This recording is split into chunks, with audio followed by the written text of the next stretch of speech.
మన ప్రభు అయిన యేసు క్రీస్తు నామములో ఈ ఉదయకాలపు మన్నా అనే కార్యక్రమాన్ని వీక్షిస్తున్న మీ అందరికీ హృదయపూర్వకమైన వందనాలు తెలియజేస్తున్నాను. కృపగల దేవుడి జ్ఞాపకం చేసుకుని గడిచిన దినమంతా ఆయన కృపలో భద్రపరిచి కాపాడి క్షేమం అనుగ్రహించి మరొక దినాన్ని పరిశుద్ధాత్మదేవుడు అనుగ్రహించాడు. ఈ దినమంతా కృపాక్షేమాన్ని పరిశుద్ధాత్మదేవుడు అనుగ్రహించును గాక. ఈ ఉదయకాల సమయంలో ఒక వాక్యాన్ని మనం చదువుకుందాం. దినవృత్తాంతాల మొదటి గ్రంథము 4వ అధ్యాయము 9వ వచనం. ఎబ్బేజు తన సహోదరుల కంటే ఘనము పొందినవాడై ఉండెను. దేవునికి స్తోత్రము కలుగునుగాక. ఎబ్బేజు తన సహోదరుల కంటే ఘనము పొందినవాడై ఉన్నాడు. ఎబ్బేజు అంటే వేదన. ఒక వేదనగా ఉన్న వ్యక్తి, ఒక దుఃఖపుత్రుడు, ఒక దుఃఖముగా ఉన్న వ్యక్తి తన సహోదరుల కంటే ఘనత పొందడానికి గల కారణం ఏంటి? ఎబ్బేజు యొక్క జీవితాన్ని మనం గమనించినప్పుడు తన తల్లి తనను కనలేక వేదన అని పేరు పెట్టింది. తన జీవితం అంతా వేదనతోనూ, తన జీవితం అంతా కన్నీటితోనూ, తన జీవితాన్ని దుఃఖంతో కొనసాగించిన తన జీవితంలో లేఖనాలు చదివిస్తున్నాయో తన సహోదరుల కంటే ఘనత పొందినవాడై ఉండెను. సహోదరుల కంటే ఘనత పొందడానికి గల కారణం ఏంటి? ఒక దుఃఖం ఉన్న వ్యక్తి, ఒక వేదన పడుతున్న వ్యక్తి, వారందరికంటే వారి సహోదరుల కంటే హేళన చేయబడ్డ వ్యక్తి, తృణీకరించబడ్డ వ్యక్తి, త్రోసేయబడ్డ ఒక వ్యక్తి వారి సహోదరుల కంటే కూడా ఘనత పొందినవాడై ఉండడానికి గల కారణం ఏంటి? ఒకటి, ఎబ్బేజు తన దుఃఖాన్ని, తన వేదనని ఎవరు మార్చలేకపోయారు, కానీ సర్వోన్నతమైన దేవాది దేవుని దగ్గరికి వచ్చాడు. ఆయన పాదాలు పట్టుకున్నాడు. దేవుని యొక్క సన్నిధికి అతను ప్రభువుని ఎత్తుక్కుంటూ వచ్చాడు. ప్రభు మీద ఆధారపడ్డాడు. సర్వోన్నతమైన దేవునికి ప్రార్థన చేశాడు. దేవునికి స్తోత్రము కలుగునుగాక. గమనించాలి, తన వేదన తొలగిపోవడానికి గల కారణము, తన దుఃఖము సంతోషంగాను, తన దుఃఖం ఆనందముగాను, తన దుఃఖము ఉల్లాస వస్త్రముగా మార్చబడటానికి, ఒక ఘనతాస్పదంగా మార్చబడటానికి, ఒక దీవెనకరంగా మార్చడానికి కారణం ఏదంటే ఎబ్బేజు దేవుని దగ్గరికి వచ్చాడు. సర్వోన్నతుని యొక్క పాదాలు పట్టుకున్నాడు.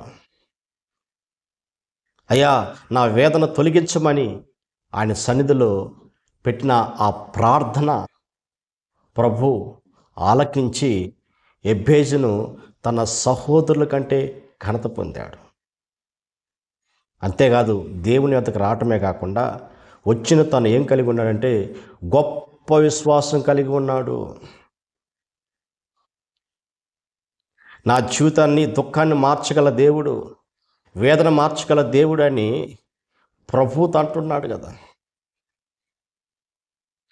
ప్రభువా, నా సరిహద్దులు విషయాలు పరచయ్యా, నీ చేయి నాకు తోడుంచయ్యా, ఏ కీడు రాకుండా కాపాడు అని ప్రార్థించాడు కదా.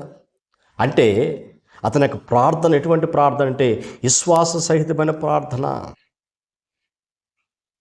విశ్వాసం కలిగి ఉన్నాడు. నిశ్చయంగా నా దేవుడి కార్యం చేస్తాడు. ఆయన ఇశ్రాయేలు దేవుడు అద్భుతం జరిగించగల దేవుడు, ఇశ్రాయేలు దేవుడు ఆశ్చర్యకార్యం జరిగించగల సర్వోన్నతుడని ప్రభువునందు విశ్వాసం ఉంచాడు. కనుక తన ఘనతగా మార్చబడ్డాడు. కనుక మూడవదిగా తను తన సహోదరులకైనా ఘనతగా మార్చడానికి కారణం ఏంటంటే, చూడండి, ప్రభువునే వెంబడించాడు. ప్రభు మీద ఆధారపడ్డాడు. ఏ మనుషుని వైపు చూడలేదు, ఏ అధికారుల వైపు చూడలేదు, ఏ గనుల వైపు చూడలేదు. ఇలా ఉంది నా పరిస్థితి అని. ప్రియ దేవుడి బిడ్డ సంపూర్ణంగా సర్వోన్నతమైన దేవాది దేవుడి మీద ఆధారపడ్డాడు. ఉదయకాల సమయంలో వాక్యం నీ జీవితంలో నువ్వు ఏ వేదనతో ఉన్నావు, ఏ దుఃఖంగా మార్చబడ్డావు, ఏ కీడు నీ కుటుంబంలో ఉంది,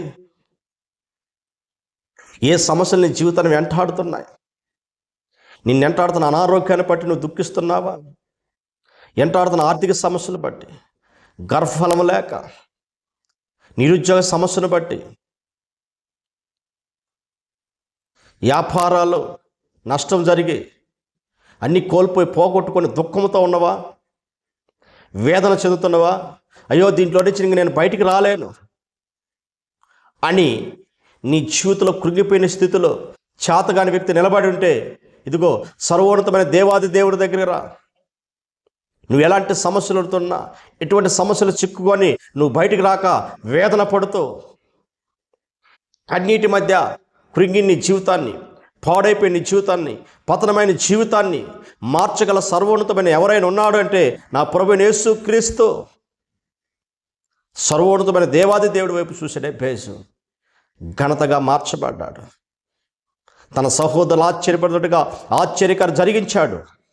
ఈ ఉదయకాల సమయంలో వాక్యం అంటే నీ జీవితంలో కూడా నువ్వు ఆయన వద్దకు రాగలిగితే, ఆయన ఏడుకొనగలిగితే, ఆయన సన్నిధిలో ప్రార్థన చేయగలిగితే, ఆయన యందు విశ్వాసం ఉంచగలిగితే, సంపూర్ణంగా నువ్వు ఆయన మీద ఆధారపడగలిగితే, ఎక్కడ అవిశ్వాసం లేకుండా నా దేవుడు ఈ కూలిపోయిన స్థితిని, ఈ పాడైపోయిన స్థితిని, ఈ పోగొట్టుకునే స్థితిని మరలా ఇవ్వటకు శక్తివంతుడు, నా దుఃఖంను మార్చగల దేవుడు అని ప్రభు నందు విశ్వాసం ఉంచు, ప్రభు నమ్మిక ఉంచు. సర్వోన్నతమైన దేవుడు నీ బంధువుల కంటే, నీ రక్త సంబంధికుల కంటే, నువ్వు ఎక్కడైతే తలదించుకున్నావో, ఎక్కడైతే అవమానాలు పాలయ్యావో, ఎక్కడైతే నిందలు పాలయ్యావో, ఎక్కడైతే వేదన చెందుతూ కన్నీరు పెడుతున్నావో అక్కడే నేను ఘనతగా మార్చునుగాక, నేను దీవెనకరంగా మార్చునుగాక, నేను ఆశీర్వాదకరంగా మార్చబడునుగాక. అనేక మంది ఆశ్చర్యపడేటట్టుగా నా దేవుడు నీ జీవితంలో ఆయన ఆశ్చర్యకారం జరిగించబోతున్నాడు. ఆయన అద్భుతకారం జరిగించబోతున్నాడు, మహిమకారం జరిగించబోతున్నాడు. నీ కన్నీరు నాట్యంగా మార్చబడునుగాక. ఈ వాక్యం విన్న ప్రియదేవుడి బిడ్డ, నువ్వు ఏ కన్నీటి మధ్య ఉన్నావో, ఏ కృంగిని స్థితిలో ఉన్నావో, ఎబ్బేసు దేవుని వద్దకు వచ్చాడు, దేవుని యొక్క సన్నిధిలో ప్రార్థన చేశాడు, ఆయన నమ్మిక ఉంచాడు. నువ్వు నీ వల్ల అయితే నమ్మవానికి సమస్తం సాధించగల సర్వోన్నతమైన దేవుడు నా ప్రభు. ఈ సమయంలో విశ్వసించు. నీ కన్నీరు, నీ వేదనంతా నాట్యంగా మార్చి నా దేవుడు ఘనతగా నిన్ను మార్చునుగాక. ప్రార్థన చేసుకుందాం. పరిశుద్ధుడా, జీవాధిపతి, స్తోత్రాలు స్వామి. ఎబ్బేజు తన సహోదరుల కంటే తండ్రి ఘనత పొందినవాడై ఉండిన అంటున్న ప్రభునికి స్తోత్రాలయ్యా. వేదనకున్న తన జీవితాన్ని ప్రభా ఇదయ్యా నువ్వు ఘనతగా మార్చినట్లుగా ఈ వాక్యాన్ని ఎవరైతే ప్రభా తండ్రి కన్నీటితో, వేదనతో కృంగిపోయిన స్థితిలో, కోల్పోయి పోగొట్టుకునే స్థితిలో ఉన్నారు ప్రభా, వారిని ఘనతగా మార్చి నీ నామాన్ని ఘనపరచుకోమని యేసు నామములో అడుగుతున్న పరమ తండ్రి, amen. Praise the Lord. Hallelujah. ప్రభు మిమ్మల్ని అందరిని దీవించి ఆశీర్వదించును గాక.